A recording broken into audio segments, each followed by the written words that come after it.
কুমির, বাঘ, বন্য জন্তুর সঙ্গে লড়াই করে জঙ্গল থেকে সুন্দরবনের মানুষের জীবন যুদ্ধ।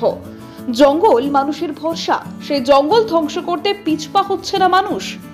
বাংলার দক্ষিণ প্রান্তে বিস্তীর্ণ রহস্যময় সবুজ আর নদীর মিলিত দ্বীপ সুন্দরবন। প্রকৃতির কোলে অরণ্য শুধু বন নয়, হাজার হাজার মানুষের জীবন জীবিকার কাহিনী করে উঠেছে এই জঙ্গলকে ঘিরে। সুন্দরবনে নেই কোনো বড় কারখানা, মানুষের একমাত্র ভরসা নদী, জঙ্গল আর প্রকৃতি। ভোরের আলো ফোটার আগেই শুরু হয় তাদের সংগ্রামের পথ চলা। পুরুষেরা ছোট ছোট কাঠের নৌকা পেয়ে নেমে পড়েন নদীর বুকে। হাতে থাকে মাছ ধরার জাল, বাঁশের ফাঁদ আর বুক ভরা সাহস। মাছ কাঁকড়ায় ভরিয়ে তোলে সংসারের হাড়ি। বর্তমানে নারীরাও পিছিয়ে নেই, জঙ্গলের ধারে ফাঁদ পেতে কাঁকড়া ধরে আনেন তারা।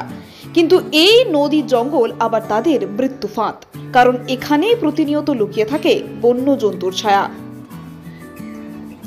সবচেয়ে বড় আতঙ্ক রয়্যাল বেঙ্গল টাইগার। গাছের আড়াল থেকে হঠাৎ বেরিয়ে আসা সেই বাঘ মুহূর্তেই টেনে নিয়ে যেতে পারে কাউকে। আবার নদীর বুকে ঘাপটি মেরে থাকে নোনা জলের কুমির, এক নিমেষেই তলিয়ে যেতে পারে জীবন। তবুও ভয়কে পাথর চাপা দিয়ে প্রতিদিন নদীতে নামে সুন্দরবনের মানুষগুলো। সংসারের দায়ে, পেটের টানে লড়ে চলে প্রকৃতির বিরুদ্ধে। শুধু মাছ কাঁকড়া নয়, সুন্দরবনের বহু পুরুষ দল বেঁধে যায় জঙ্গলের গভীরে বুনো মধু তুলতে। ওই মানুষগুলোকেই বলা হয় মোয়াল। মৌচাক থেকে মধু তোলা যেমন আয়ের বড় উৎস, তেমনি বিপদেরও নাম। কত মোয়াল বাঘের আক্রমণে প্রাণ হারিয়েছেন, তবুও তারা থামেন না, কারণ এই মধুই তাদের বাঁচার আশার আলো। প্রতিটি ঋতুতেই সংগ্রামের চেহারা আলাদা। গ্রীষ্মের জল কমলে শুরু হয় মাছ ধরা, বর্ষায় জোয়ারের টানে দূরে দূরে ভেসে যায় নৌকা, আর শীতে কাঁকড়া ধরার মরশুমে জঙ্গলের গভীরে হারিয়ে যায় বহু পরিবার। ঋতু বদলায়, প্রকৃতির রূপ বদলায়, কিন্তু বাঁচার লড়াইয়ের রং একটাই, আদম্য সাহস আর স্থিতভীর। সুন্দরবনের প্রত্যন্ত এলাকা পাথর প্রতিভা ব্লকে সমুদ্র উপকূলবর্তী এলাকায়, যেখানে মানুষ বনানীকে পূজা করে মাতৃজ্ঞানে। আর এই বনানী বা জঙ্গল শুধু জঙ্গল নয়, এই জঙ্গল মানুষকে পেটের ভাত যোগায়, সংসার প্রতিপালনে সক্ষম।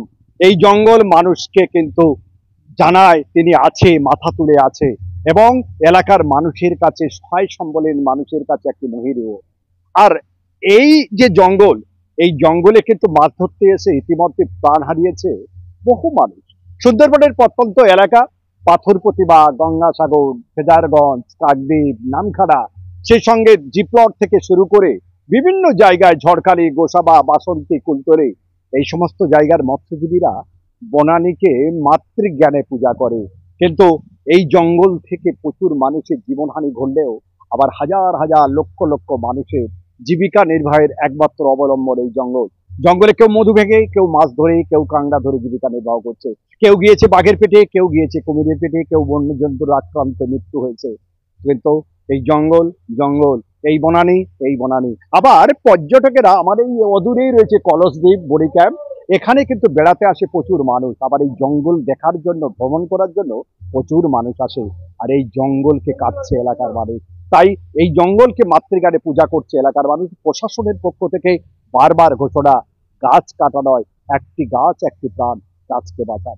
দক্ষিণ 24 পরগনা জীবনযুদ্ধ এটা সম্পূর্ণ, মানে যেটা বলে আমাদের কলকাতার দিকে যেটা হয় আর কি, সম্পূর্ণ চাকরিজীবীদের মতো। কলকাতার দিকে যারা সরকারি চাকরি করে বা সার্ভিস করে, তারা কি করে, সকালে ঘুম থেকে উঠে 10টার সময় অফিসে যায়, অফিস টাইম শেষ করে এখানে আসে।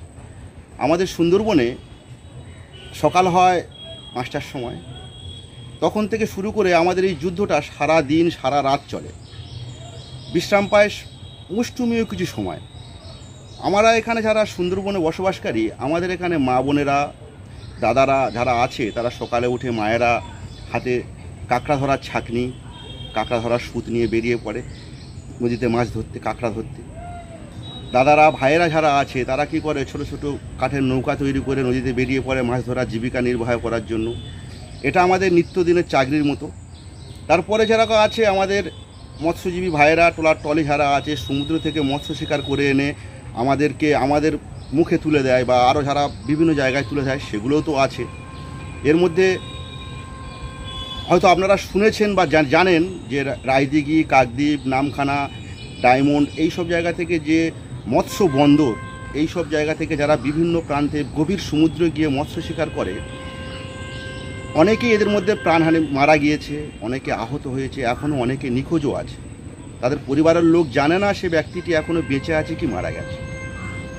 এমনত অবস্থায় আমাদের জীবিকা বহন করাটা অনেক কঠিন, অনেক কষ্টের কাজ। এরকমভাবেই আমাদের জীবন জীবিকা চলে আসে। ঋতু বদলায়, প্রকৃতির রূপ বদলায়, কিন্তু বাঁচার লড়াইয়ের রং একটাই, আদম্য সাহস আর স্থিতধী। সুন্দরবনের মানুষের জীবন যুদ্ধের লড়াইয়ের বাস্তব ছবি দেখা যায় প্রায়। সম্প্রতি দক্ষিণ 24 পরগনার পাথর প্রতিমায় জীবিকার সন্ধানে কাঁকড়া ধরতে গিয়ে এক গৃহবধূর কুমিরের সঙ্গে লড়াই। গভীর সমুদ্রে মাছ ধরতে গিয়ে ট্রলার থেকে পড়ে মৃত্যু, কখনো বাঘের হাতে জীবন গিয়েছে বহু মানুষের। তবু বিপদের পরোয়া না করে সুন্দরবনের মানুষগুলো রোজ বেরিয়ে পড়ে নতুন সংগ্রামে। তাদের কাছে জীবন মানে নদীর স্রোতের মতোই, কখনো শান্ত, কখনো বিক্ষুব্ধ। তবুও তারা হার মানে না। বাঘ, কুমির, ঝড়, জলোচ্ছ্বাস সবকিছুর বিরুদ্ধে বুক চিতিয়ে দাঁড়িয়ে থাকে সুন্দরবনের মানুষ। ওইসব মানুষের নীরব সংগ্রাম আসলে এক জীবন্ত বীরগাথা। প্রতিটি ভোর মানেই নতুন যুদ্ধের ডাক, আর প্রতিটি রাত মানেই জয় করার নতুন আশা। পথে চোখেও কেউ কেউ বনানীকে ধ্বংস করতে চলেছে, গোপনে কেটে নিয়ে যাচ্ছে জঙ্গল। বন দপ্তর দেখেও যেন দেখছে না, কারণ চোখে পড়ে না। জঙ্গল ধ্বংস করার মানে মাকে ধ্বংস করা, সেটা কবে বুঝবে সুন্দরবনের মানুষ?